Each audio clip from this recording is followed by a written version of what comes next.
이제 그다음에 이제 아까 설명드린 거 잠깐 확인을 다 지워버렸네? 그랬구나. 확인 한번 해보시면 여러분 134쪽이죠. 134쪽에 괜찮습니다. 머릿속에 있으니까 우리 다 기억하잖아요. 그죠? 시정 실패인데요. 여기 보시면 시정 실패란 자원 배분 기능을 담당할 시장 기구가 효율적 자원 배분을 달성하지 못하는 현상을 말한다 그랬죠. 그 다음에 여러분들 시정 실패 원인인데요.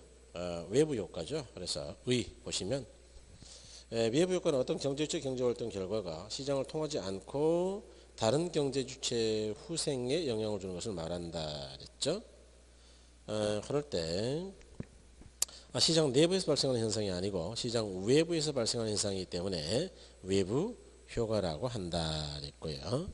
여러분 상세한 거는 우리가 뭐 좀 이따 볼 수 있는데 볼 건데 일단 136쪽 한번 가보세요. 136쪽 가니까 동그라미 5번 외부 효과인 대책이 있는데 니은번 보면 니은번 이 정해부 외부 효과를 발생시키는 경우 요거는 이따 봐야 되겠네요. 안 되겠네요. 그죠? 아직 설명이 안 됐으니까 놔두시고요. 외부 효과는 이따 설명드릴게요. 별도로. 자, 가로이번에 공공재 한번 보죠. 공공재. 공공재 보시면 공공재는 비배제성으로 인하여 그 대가를 지불하지 않아도 이용하는 것을 배제할 수 없다. 따라서 무임승차제 문제가 발생하므로 이러한 재화의 생산을 시장에 맡기면 과소생산되는 비효율이 발생한다 그랬네요. 그래서 아까 이제 우리가 말씀드렸던 비배제성 때문에 무임승차제 문제가 있다. 그래서 량이 작아진다 그 이야기죠. 그 다음에 3월에 불안전 시장인데 137쪽이죠. 동그라미 1번 보시니까 자 불안전 경쟁 시장에서는 과점 독점적 경쟁 시장이 있고 이런 시장에서는 공급자에게 가격 결정력이 있다. 즉 자신의 독점적 이윤을 극대화하기 위해 생산량을 감소시키면서 가격을 완전 경쟁 시장의 경우보다 높게 설정한다. 즉 이런 시장에서는 재화가 적정량보다 적게 생산되는 비효율이 발생한다. 그러니까 필요량보다 적어서 실패한다 그 이야기예요. 그 다음에 가로 4번에 비대칭 정보를 했는데 비대칭 정보란 어떤 경제 지치와 그 상대방 사이에 어느 한쪽은 정보를 많이 갖고 있으나 다른 쪽은 정보를 덜 갖고 있는 경우를 말한다. 이럴 때는 뭐 역선택 그런 거는 뭐 의미가 없고 이럴 때는 정보를 많이 가진 사람만 몽땅 갖고 정보가 없는 사람은 덜 갖게 되죠. 그러니까 비효율적 배분이 된다 그 이야기예요. 그 다음에 이제 앞쪽으로 잠깐 가셨어요. 앞쪽 133쪽입니다. 거기 맨 밑에 2번 큰 2번에 정부의 정치적 기능과 경제적 기능 그랬는데 정치적 기능 한번 보죠. 정부가 사회적 목표를 달성하기 위해 시장에 개입하는 것을 정부의 정치적 기능이라 한다 그랬네요. 그러니까 이제 저소득층을 어떻게 잘 보호할 것이냐 뭐 그런 이야기예요. 그래서 거기 세 번째 줄 맨 끝에 가니까 저소득층을 위한 임대료 보전은 사회적 목표를 달성하기 위한 정치적 기능을 수행하는 것이라고 할 수가 있다. 이렇게 저소득층을 보호하는 거죠. 그 다음에 바로 이번에 경제적 기능인데 시장 실패를 수정하기 위해 시장에 개입하는 것을 정부의 경제적 기능이라 한다. 시장 실패란 시장의 어떤 요인에 의해 시장의 자율조절 기능으로 자원의 효율적 배분을 하지 못하는 것이라고 아까 말씀드렸죠. 그렇죠? 그래서 그런 걸 조정하기 위한 노력이다 그 이야기죠. 그래서 이제 아까 우리가 보신 것처럼 이렇게 본 거죠. 예컨대 시장이 실패하면 아무리 자본주의 사회라 하더라도 정부가 개입할 수가 있는 것이고요. 정부가 개입하면 어떻게 되느냐. 정부 정책이 항상 성공이 아니고 실패할 때도 있더라. 뭐 이렇게 아까 크게 이야기 드렸어요. 그럴 때 시장 실패의 원인에는 네 가지가 있고 정부가 개입하는 이유는 크게 두 가지가 있다. 뭐 그랬던 거죠. 그래서 이런 걸 생각하면서 이제 외부 효과 쪽으로 한번 가볼게요. 여러분 그 134쪽에 외부 효과 보시죠. 아까 의는 봤죠. 외부 효과는 어떤 경제 주체 경제 활동의 결과가 시장을 통하지 않고 여기서는 이제 시장을 통하지 않는다가 상당히 의미가 있어요. 시장을 통하지 않고 다른 경제체 후생에 영향을 주는 것을 말한다 그랬죠. 다시 말해서 이제 외부 효과라는 거는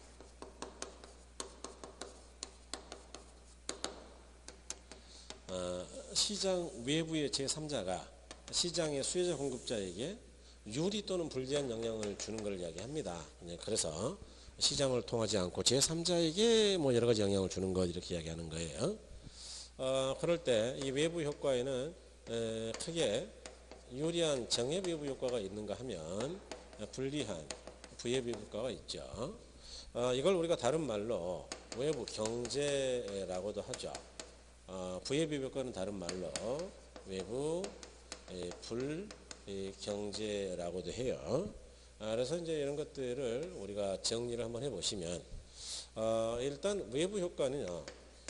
시험에서는 한 10번 정도 나왔는데 상당히 쉽게 나왔습니다. 사실은. 그래서 일단 의미야 뭐 누구나 아는 건데요. 이런 거 좀 나왔죠. 이거는 외부의 제3자가 수요자나 공급자에게 유리한 영향을 줬는데 그에 대한 대가를 받지 않았다. 그런 걸 정액 외부 효과라고 해요. 부예부 효과는 외부의 제3자가 불리한 영향을 줬는데 그에 대한 어떠한 비용 지불도 하지 않더라는 걸 부예부 효과라고 합니다. 그래서 뭐 얘도 우리가 뭐 많이들 쓰는 애인데요. 예컨대 과수원이다. 그럴 때 이제 과수원이 매년 한 2월 말 정도 되면은 이제 꽃들이 피죠. 물론 겨울에 이제 그 매화가 피기도 합니다만, 매화 다음에 이제 과수원으로서 꽃을 제일 빨리 피우는 거는 보통 이제 배밭이 배꽃 하얀색. 이제 그 다음에 복숭아 같은 게 피잖아요. 그럴 때 양봉업자가 이 과수원 옆에 꽃이 피니까 이제 벌통을 몽땅 갖다 놨어요. 그랬더니 주변 환경, 과수원 꽃 때문에 어마어마하게 꿀을 많이 생산했다. 그런데 이 사람이 꽃이 진 다음에는 벌통 들고 그냥 다른 데로 가버리죠. 그러니까 아무런 대가를 지불하지 않는 거예요. 그런 걸 외부 경제를 한다. 외부 불경제는요, 이 예가 시험에 나오기도 합니다. 예가. 그래서 우리 시험에서는 이제 예가 2개가 나왔죠. 근데 석재 공장이 환경을 오염시킬 때, 시멘트 공장이 오염시킬 때 뭐 그런 게 나왔어요. 여기 주거 지역에 사람들이 멀쩡하게 잘 살고 있었죠. 여기는 뭐 아름다운 하천도 있고 참 멋진 동네인데 집들도 굉장히 좋은 집이었어요. 그런데 어느 날 공장이 하나가 쫙 귀퉁이에 생기더니 문제가 많아졌어요. 이 공장 사장님이 오염물질을 처리하지 않고 하천에다 그냥 막 버려요. 그러니까 하천이 썩어가지고 어마어마하게 냄새가 나고, 그래서 집값이 떨어지죠. 게다가 이제 사람들의 건강까지 나빠져요. 아무래도 환경병이죠. 그러다 보니까 사람들이 가서 이 사장한테 따집니다. 야, 너 때문에 애들 건강까지 나빠졌잖아. 그러니까 병원비는 줘야지 그랬더니 자기는 오염시킨 적이 없다고 안 주더라. 이런 거죠. 그럴 때요. 뭐 이런 거는 우리가 지금 당장 시험에 안 나오니까 분석할 필요가 없는데 나중에 할 건데요. 나중에는 뭐 이렇게 따지기도 합니다. 뭐 사적 비용하고 사회적 비용 중에 누가 크냐. 사적 편익하고 사회적 편익 중에 누가 크냐. 이런 걸 따지기도 하고요. 마찬가지죠.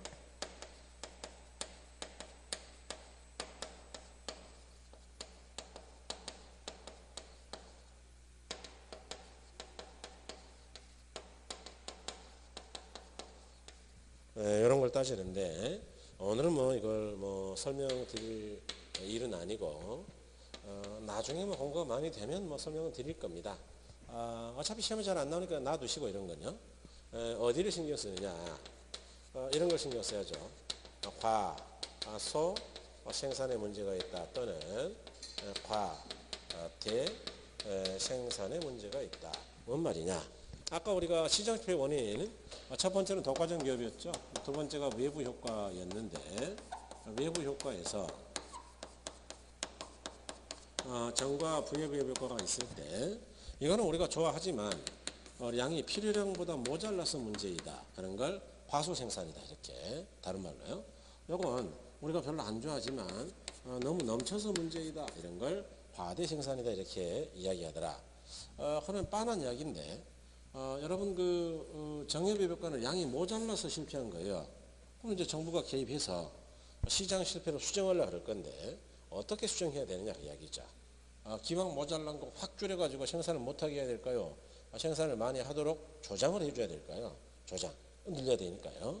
그래서 여기는 조장 정책을 쓰는 겁니다. 다시 말해서 이렇게 남에게 유리한 일을 하는 사람들한테는요 보조금을 줘봐요. 보조금. 뭐 잘했으니까 힘들더라도 조금 더 해보세요. 이렇게. 아니면 세금을 깎아주죠. 초세경감 같은 걸 해주더라. 그래서 뭐 대표적인 게 복지사업이에요. 복지사업은 개인은 괴롭지만 남에게 유리한 일이거든요. 그러니까 그런 일을 하는 사람들을 정부가 가만 놔두는 건 아니고 그런데 노인분들을 10분을 모시고 열심히 잘 보살펴준다. 그러면 한 분당 85만 원 뭐 이렇게 정부 지원금이 나가는 거거든요. 그러면 어떻게 되느냐? 이와 같이 이제 정부가 열심히 하라고 조장을 하면 원래는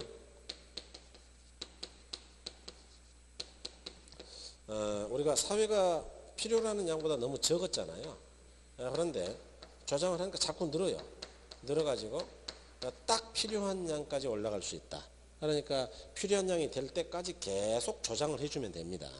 그러면 시장 실패가 이제 수정이 되죠. 여기 부예비효과는요 너무 넘쳐서 문제다. 그러면 어떻게 하면 되느냐? 너무 많아서 시장이 실패한 거니까 정부가 개입하면 줄여야 될 거다.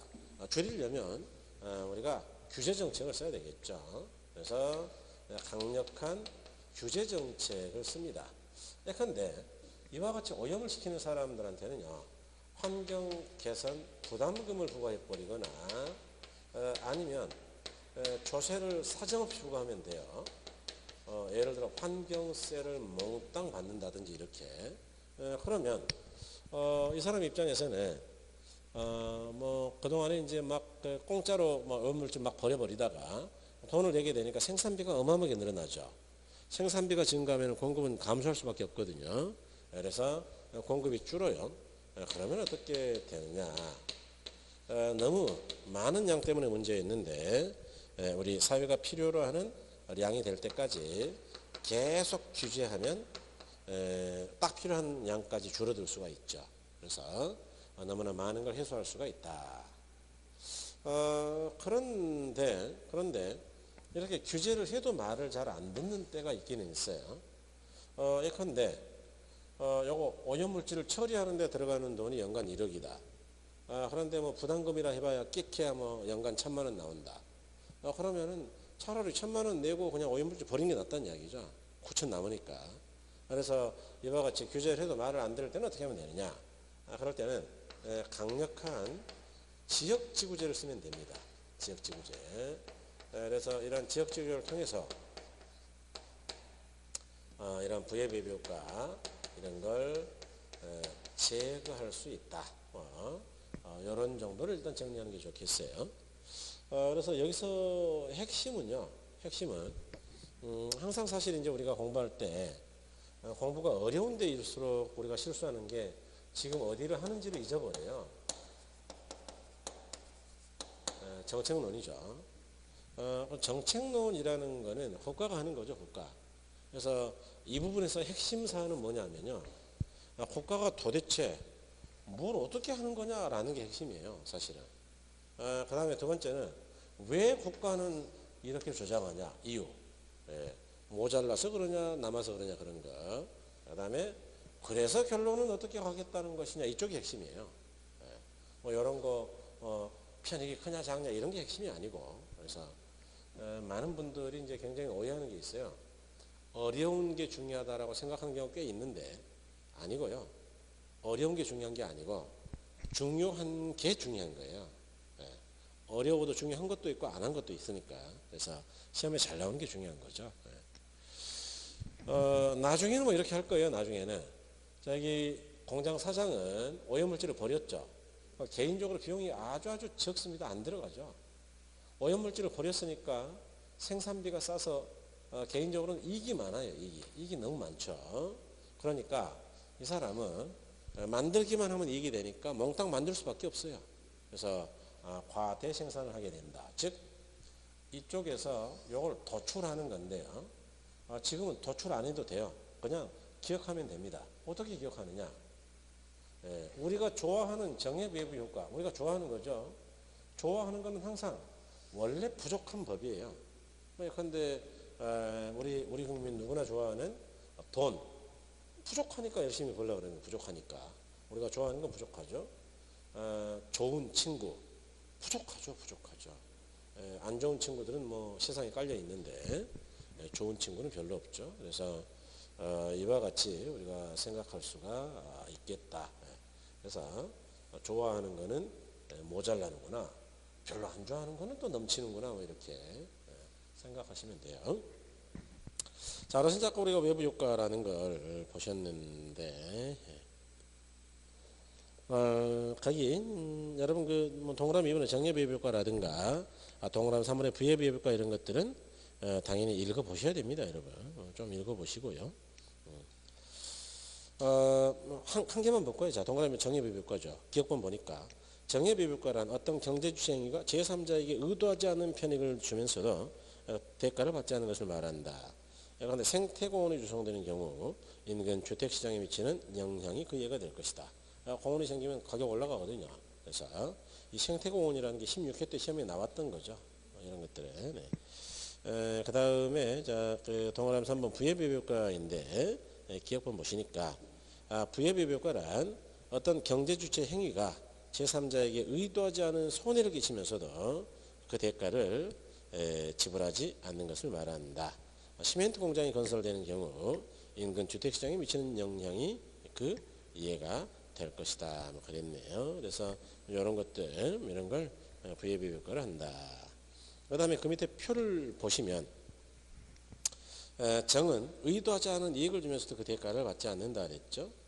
그래서 그 밑에 보니까 적정량보다 과소생산되는 문제가 발생한다 그 이야기고, 그 다음에 부예비 효과는 의도하지 않는 손해를 주면서도 그 대가를 주지 않는 현상이다 그랬죠. 그래서 적정량보다 과잉 생산의 비효율이 발생한다 그랬어요. 그 다음에 그래프 그런 건 뭐 아직 신경 쓰지 마시고 넘어가셔서 동그라미 5번에 외부 효과에 대한 대책 그랬는데 니은번 아까 이제 읽으려다 말았던 게 이거죠.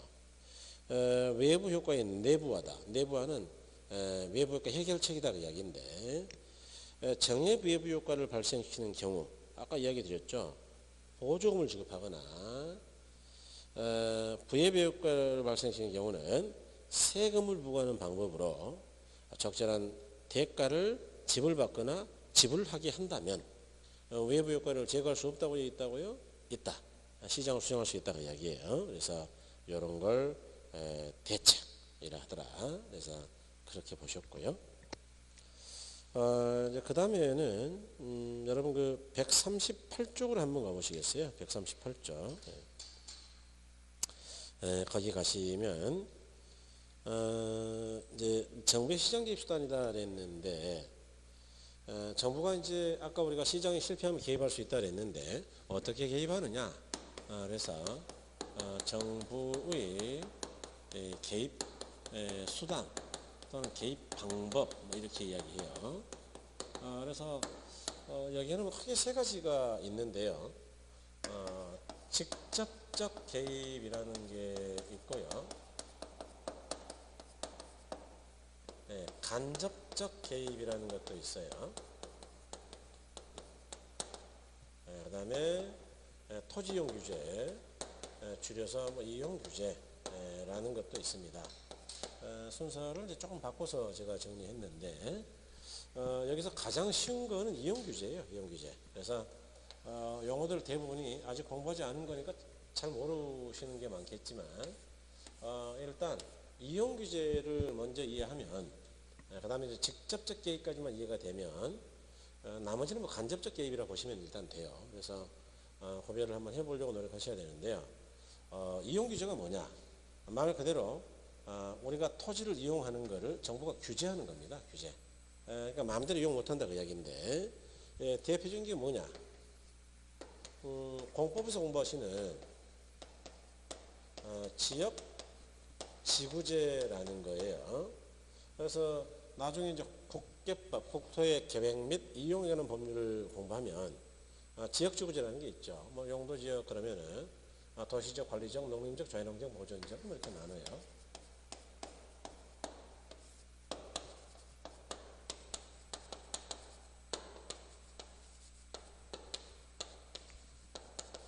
도시지역은 또 주거지역, 상업지역, 공업지역, 녹지지역 뭐 이렇게 나뉘죠. 주거지역은 또 전용 주거지역, 일반 주거지역, 준주거지역 이렇게 나뉘어요. 요거는 중1, 6은 중심상업, 일반 상업, 유통상업, 근린상업 이렇게 나누죠. 요것도 전일준으로 나뉘죠. 요거는 생산녹지, 보존녹지 이렇게 나뉘어요. 요거는 또 전일준에서 전용이 1종, 2종 있죠. 일반이 1종, 2종, 3종이 있죠. 그 다음에 준주거는 한 개밖에 없어요. 이런 식으로 쪼개면 이게 전부 21개예요. 21개. 21개 용도지역인데 21개 용도지역마다 건폐율이 딱 정해져 있습니다. 예컨대 제1종 전용주거지역 그럼 50% 이렇게. 그러니까 마음대로 이용한다는 이야기예요. 더 이용하고 싶어도 정해놨다는 이야기예요. 규제하는 거죠. 그죠? 그래서 공법 가시면 뭐 이거는 다 외우죠. 뭐 이거는 뭐 당연히 외워요. 그래서 5, 5, 6, 6, 5, 7, 9, 8, 8, 7, 7, 7, 7 뭐 이런 식으로 쭉 외우는 겁니다. 그냥. 그래서 외워야 또 아마 시험을 맞출 수 있을 거예요. 그냥 공법에서 외우시고요. 두 번째는 건축 인허가예요. 그러니까 이제 이것도 이용을 규제하는 건데 웃기죠. 어떻게 보면. 왜냐? 내 땅에다가 뭐 정부가 돈 주는 것도 아니고 내 돈으로 집을 짓겠다는 거예요. 그런데 뭐 정부가 뭐 감나라 배나라 난리를 하냐? 네가 뭐 돈 주는 것도 아닌데 따질 수는 있는데 왜 그러냐? 그러니까 옛날에는 건축을 마음대로 하게 했죠. 우리도 뭐 조선시대까지 마음대로 했잖아요. 그런데 왜 도대체 허가를 받아야 되냐? 어렵게. 이유는 건물을 잘못 지으니까 사람들이 많이 죽더라 그 이야기예요. 그러니까 안전을 위해서 적어도 쓰러질 가능성이 있는 집은 허가 안 하겠다 그런 이야기거든요. 그래서 일단은 못 짓게 규제하는 겁니다. 그런 다음에 허가를 받으면 건축해라 그 이야기예요. 그런 이용 규제죠. 직접적 개입이라는 거는요.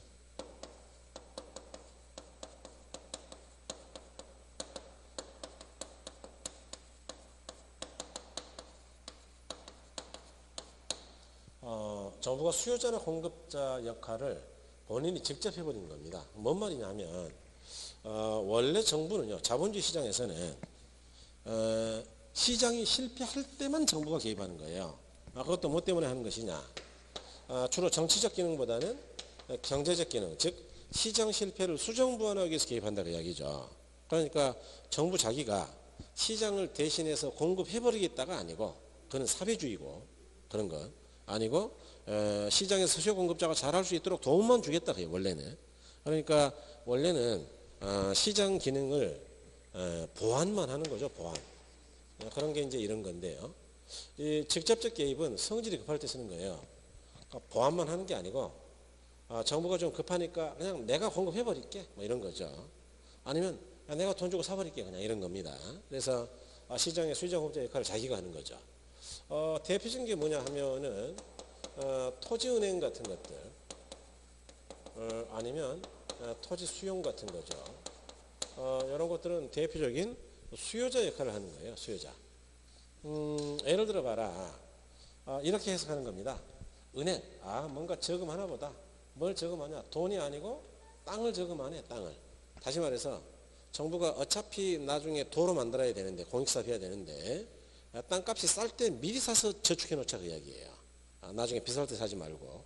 그러니까 은행은 은행인데, 뭐 돈을 저금했다고요? 땅을 했다고요? 땅을 그렇게 해석하는 거죠. 다 아시지만 여기 이제 세종시를 짓기 전에 LH공사가 토지 수용을 먼저 했겠죠. 토지 수용. 다 개인 땅이니까요. 그래서 토지 수용은 돈을 주고 산다는 이야기입니다. 해서 수요자가 되는 거다. 정부가 공급자가 되는 경우도 있죠. 어떤 경우냐? 공영개발 같은 거예요.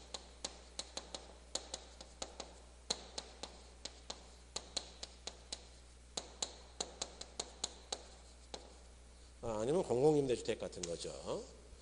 예컨대 우리가 세종시를 만들 때 LH가 토지를 수용한 다음에 어떻게 하느냐? 산도 있고 밭도 있고 난리를 치는데 이 땅들을 평평하게 만들죠. 평평하게. 그런 다음에 이렇게 로트별로 블록별로 쫙 땅을 잘라요. 그래가지고 건설사들한테 팔죠. 땅을. 예컨대 뭐 삼성건설이다. 그러면 이제 여기 만평 사가지고 거기다 아파트 지어가지고 자기가 이제 분양하는 거예요. 그러니까 공영개발은 정부가 택지를 개발해가지고 자기가 파는 거예요. 공급자. 공공임대주택은 서민들의 임대주택을 정부가 직접 임대하는 겁니다. 공급자.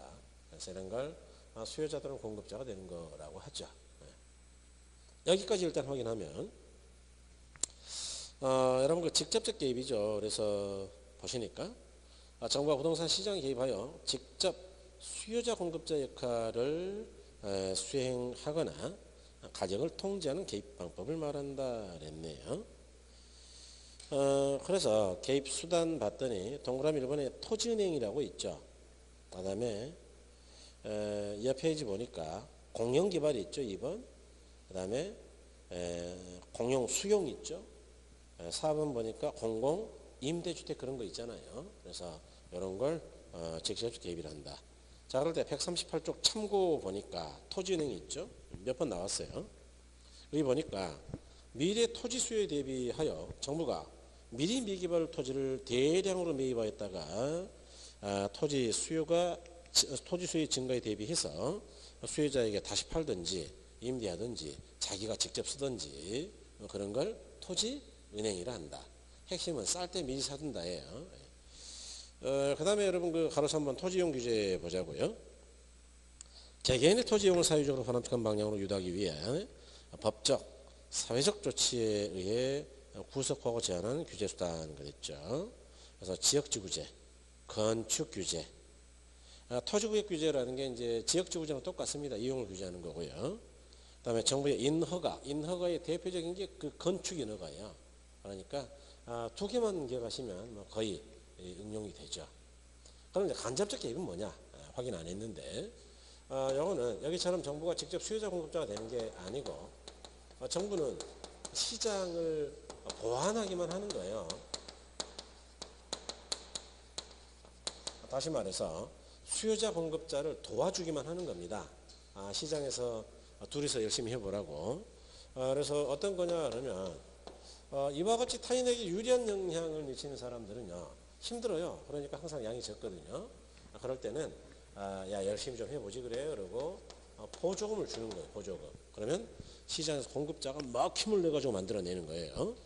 그 다음에 이렇게 나쁜 짓 하는 놈들은 부담금을 내라 그러는 부담금. 그러면 이놈들이 힘들어가지고 나쁜 짓을 덜 하겠죠. 그래서 이렇게 수요 공급을 조절하는 겁니다. 또는 조세. 이럴 때는 뭐 조세 깎아주는 거고 이럴 때는 조세를 막 사정없이 부과해가지고 조절할 수 있겠죠. 아니면 금융지원 같은 것들도 있어요.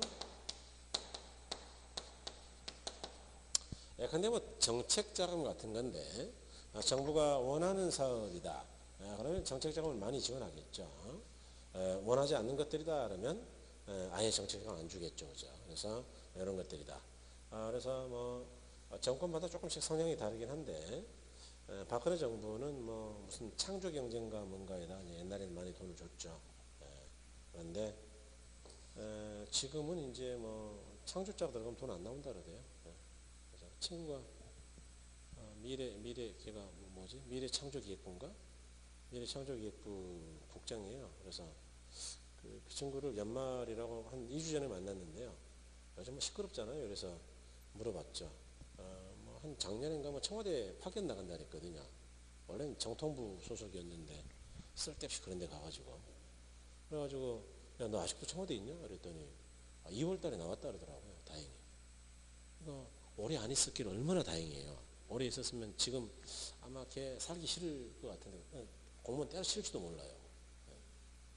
그런데 일찍 나와서 참 다행스럽다고 생각했죠. 저희가 놀리긴 했습니다만, 야 이마 우리나라는 아직도 연좌제가 있으니까 너 2월 달에 잘못한 거 문제가 될 거야. 막 겁을 쳤는데 어쨌든 뭐 그렇죠. 그래서 요즘은 이제 그런 건 돈 잘 안 주고요. 정책자금 다른 데 많이 준다 그러대요. 한류 뭐 이런 거. 거기 이제 간접적 개입인데요. 여기 보시니까 기본적으로 시장의 틀을 유지하면서 수요자나 공급자에게 제공하는 각종 금융, 조세 등의 지원, 보조 정책 같은 것들을 말한다. 그래서 방금 이제 뭐 금융이나 조세나 뭐 보조금이나 이런 게 나왔네요. 요것도 이제 시험에서는 뭐 잘 써먹는 부분이어서 구별해 보시는 게 좋고요. 여러분 그 지역지구제는 어차피 이제 오전에 뭐 이쪽을 안 했기 때문에 좀 그런데 거기 일단 목적 보죠. 목적. 어울리지 않는 토지용을 규제함으로써 부의 외부 효과를 제거하거나 감소 또는 방지하는 데 그 목적이 있다. 여기 다시요. 아까도 제가 여기서도 이야기했는데, 자 지역지구제를 시행하면 부의 외부 효과가 남아 있다고요? 제거된다고요? 제거.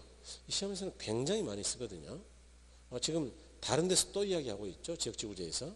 그러니까 이런 건 좀 기억해 주셔야 돼요. 다시 말해서 이 사람이 아예 공장 오염을 못 시키게 하려면 어떻게 하면 되느냐. 이거를 용도지역을 이렇게 바꾸면 돼요. 전용주거지역. 그러면 전용주거지역에서는 오염을 발생하는 공장은 아예 못 들어가요. 그러니까 이런 부의 효과가 발생할 수 있다고요. 사전에 차단할 수 있다고요. 차단, 제거할 수 있죠. 그래서 용도 지역주거를 통해서 제거할 수 있다고 이야기죠. 그럴 때 여러분 그 뒤쪽 가시면 바로 이번에 지역지구제 효과이다라는 게 있는데 여기 이 지역지구제가 공법에서는 이제 암기할 것들이 많아요. 그런데 부동산학개론은 법이 아니니까 그거 암기하는 게 아니고요.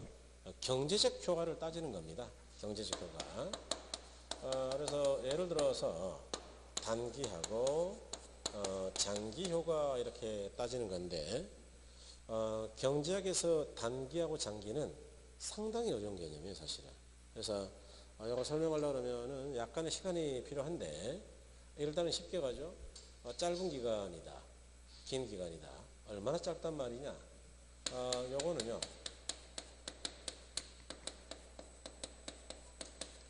수요가 변화할 수 있을 정도로 짧다. 이렇게 일단 생각하는 게 좋아요. 다시 말해 공급은 변화할 수 없다. 만드는 데 시간이 오래 걸리니까 너무 짧아서. 그럼 장기는 뭐냐? 공급이 변화할 수 있을 정도로 긴 기간입니다. 다시 말해서 공급이 변화할 수 있다는 이야기는 수요는 옛날에 바뀌었을 거니까 수요와 공급이 다 변하는 건데 누구까지 변할 수 있다고요? 공급까지 그 이야기예요. 공급까지. 예를 들어서요. 삼성전자가 8세대 라인을 신설한다. 그럴 때 대략 라인 구축하는데 얼마 걸리느냐? 한 2년 걸린다 그래요. 대략 2년. 그러면 8세대 라인을 새로 만들면은 램의 생산량이 감소할까요? 공급이 어마어마하게 증가할까요? 그래서 매출액이 확 늘 거예요 아마. 그런데 이렇게 공급이 늘려면 하루아침에 된다고요? 2년은 넘어가야 된다고요? 그러면 2년이 넘어갔을 때를 우리가 장기라 그래요. 2년이 아직 안 됐다. 그러면 라인이 완성이 안 됐으니까 공급이 안 늘었거든요. 그런 건 단기라고 해요. 그러면 빵집은 어떻게 돼요? 빵집. 빵집은 오븐 한 개만 더 갖다 놓으면 빵 생산량이 2배로 늘어요. 공급이 2배 늘거든요. 근데 오븐 한 개 설치하는데 2년 걸리냐? 아니고 일주일이면 돼요. 그러니까 빵은 일주일이 안 됐을 때는 그건 단기예요. 일주일이 넘어가면 장기죠. 그러니까 경제학에서는 장기 단기가 시간이 정해져 있지가 않아요. 재화의 종류에 따라 다르지. 그래서 어려운 겁니다. 회계학은 쉬워요. 회계학은요. 회계학은 1년을 기준으로 1년보다 짧으면 무조건 단기예요. 1년보다 길면 장기. 그래서 회계 공부하시면 유동자산이니 고정자산이니 그런 이야기가 있는데 유동은 다 단기란 이야기고 고정은 전부 장기란 이야기예요. 그래서 요즘 이제 고정이란 말 안 씁니다. 회계 기준이 한 4년 전에 바뀌어가지고 유동과 비유동이라는 표현이 있어요. 비유동. 고정이란 말을 잘 안 쓰고. 그래서 뭘로 바꿨는지 모르겠어요. 고정이란 말이 오히려 편할 때가 있는데. 어쨌든 단계는 어떻게 되느냐. 그러니까 지역지구제를 시행을 하면요. 요거는 무조건 기억이라 그랬죠. 부의 외부 효과를 제거할 수 있어요. 그러면 살기 좋은 동네가 되는 겁니다. 얘는 나쁜 거 제거하니까. 그래서 수요가 굉장히 증가하고요. 그러면 어떻게 되느냐. 사겠다는 사람 많아지니까 가격은 올라가게 되는 거예요. 그래서 뭐 그래프 뭐 굳이 안 그려도 되긴 되는데 뭐 한번 그려보죠. 뭐 재미삼아 연습 겸. 이제 수요 공급이 있다. 그럴 때 균형 가격하고 균형량이 500원에 100개라고 가정하자. 지역주거대 때문에 수요가 늘었다 그러더라. 수요 공급은 우측 이동이죠. 그러면 균형이 원래는 여기인데 새로운 수요 공급에 만나는 곳으로 가더라. 다시 말해서 가격이 좀 올라갔다 그 이야기죠. 그러니까 여기까지 지금 설명을 드린 거예요. 그럼 어떻게 되느냐. 장기에는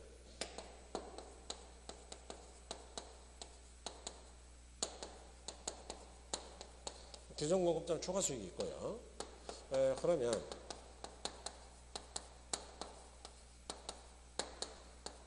신규 공급자가 시장에 진입을 해요. 그러면 이제 공급자가 많이 들어간다는 이야기여서 공급이 증가하게 되고 팔겠다는 사람 많아진다 그러면 당연히 가격은 떨어지죠. 가격이 어디까지 떨어질 것이냐라는 것은 이제 비용의 문제인데 뭐 비용 증가 산업이냐 뭐 이런 이야기를 하는데 아직은 어렵죠. 그건 놔두고요. 놔두고 뭔 말이냐. 이 기존의 공급자 이 사람은요. 아까 이제 완전 경쟁 시장을 제가 이야기했거든요.